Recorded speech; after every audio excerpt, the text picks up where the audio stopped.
அதாவது இந்த பிரச்சனை நடந்த உடனே அன்னைக்கு நைட்டு தலைவர் போன அடுத்த செகண்ட், அதாவது உங்களுக்கு தெரியும், நம்ம பார்த்திபன் அண்ணன் மதியண்ணனுக்கும் தெரியும், எந்த இடத்துலையுமே இல்லாத ஒரு வரவேற்பு கரூரில் இருந்துச்சு. பார்த்திபன் கூட இருக்கார், மதிய சார் பார்க்குறோம்.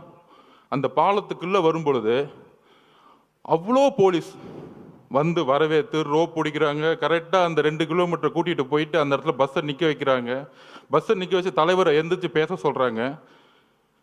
காவல்துறை மேலே எங்களுக்கு நம்பிக்கை இல்லைன்னா சூழ்ச்சியே தெரியாத எங்கள் தலைவர் காவல்துறைக்கு நன்றி சொல்லுவாரா?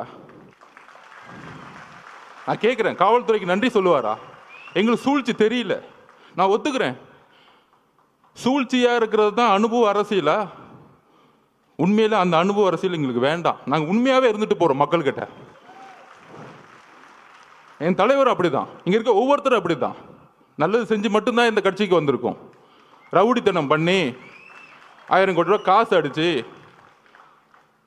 வெளியில் ஒன்று பேசுறது, டிவியில் ஒன்று பேசுறது, உடனே முதலமைச்சர் அந்த அடுத்த நாள் 2 நாள் கழிச்சு, அதாவது அன்னைக்கு நைட்டு நடந்துச்சுன்னு தெரியும், நானும் பொதுச்செயலாளர் நிர்மல்குமார் எல்லாரும் போயிட்டு கரூருக்கு வெளியே நிற்கிறோம். தலைவர் போன அடுத்த செகண்ட் உங்களுக்கு தெரிஞ்சிருக்கும், மதியானம் தெரிஞ்சிருக்கும், மிகப்பெரிய லத்திச்சாச்சு அடிக்கிறாங்க. போற இடம் திவிகாவுடைய துண்டு போட்ட இடம் அடின்னு அடிச்சாங்க.